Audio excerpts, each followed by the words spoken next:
Hello ছোট্ট বন্ধুরা, তোমরা কি জানো প্রতিটা প্রাণীর বাচ্চার আলাদা আলাদা নাম আছে? আজ আমরা চিনব বাংলা ও ইংরেজিতে 15টি প্রাণীর বাচ্চার নাম। তো চলো শুরু করি আজকের মজার যাত্রা।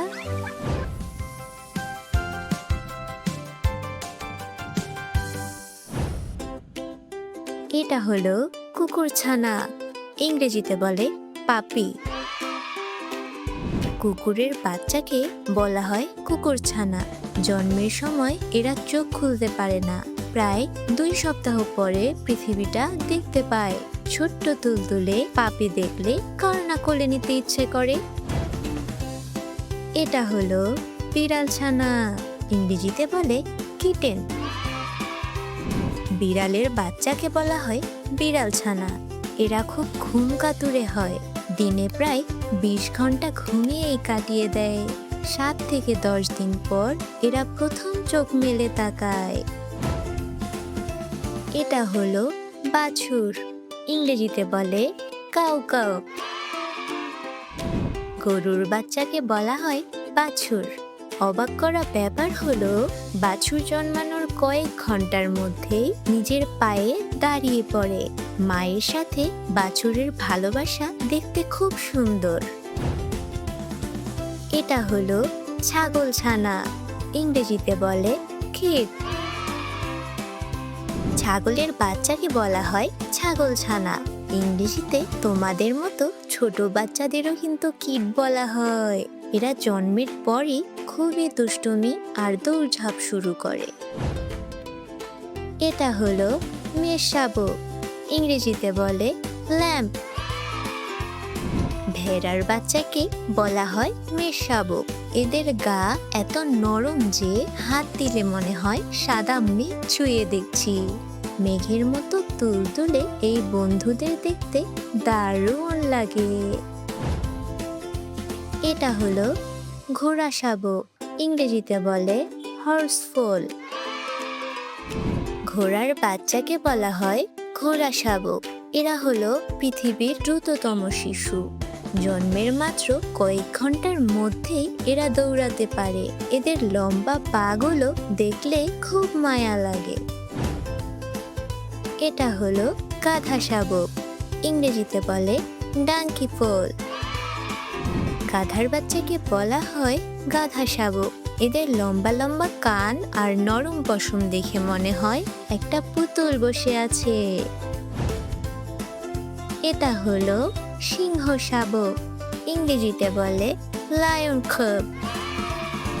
সিংহের বাচ্চাকে বলা হয় সিংহ শাবক। ছোটবেলায় এরা একদম নিরীহ থাকে, কিন্তু বড় হয়ে হয় বনের রাজা। মা সিংহী কিন্তু তার বাচ্চাকে সব সময় আগলে রাখে। এটা হলো বাঘ শাবক, ইংরেজিতে বলে টাইগার কাব। বাঘের বাচ্চাকে বলা হয় বাঘ শাবক। আমাদের সুন্দরবনের রয়্যাল বেঙ্গল টাইগারের এই ছানাগুলো আমাদের দেশের গর্ব। এরা বড় হয়ে খুব সাহসী শিকারী হয়। এটা হলো হাতি শাবক, ইংরেজিতে বলে এলিফ্যান্ট কাব। হাতির বাচ্চাকে বলা হয় হাতি শাবক।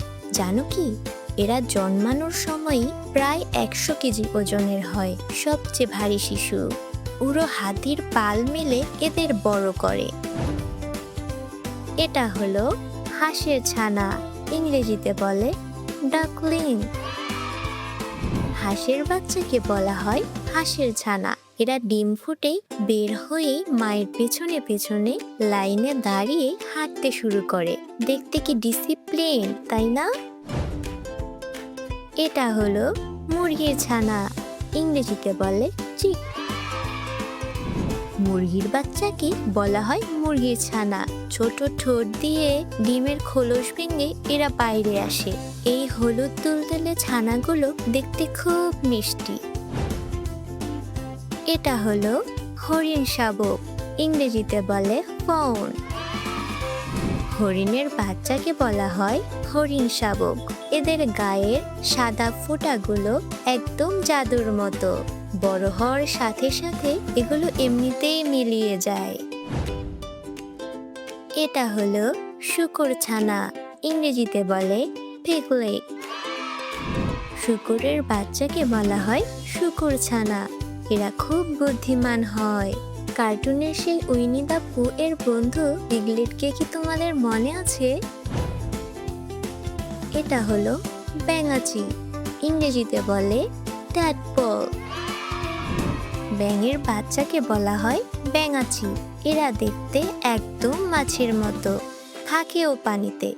বড় হলে এদের লেজ গায়েব হয়ে যায় আর পা গজায়। কি অদ্ভুত জাদুকরী ব্যাপার। তো বন্ধুরা, কেমন লাগলো আজকের প্রাণীর বাচ্চাদের দুনিয়া? এই ছোট্ট ছোট্ট বাচ্চারা একদিন বড় হয়ে হয় শক্তিশালী প্রাণী, তোমাদের মতোই। ভিডিওটা ভালো লাগলে লাইক দিতে ভুলো না, আর নতুন ভিডিও মিস না করতে এক্ষুনি সাবস্ক্রাইব করো। আবার দেখা হবে আরো নতুন কিছু নিয়ে। ততক্ষণ প্রাণীদের ভালোবাসো এবং নিজের যত্ন নাও। Bye bye.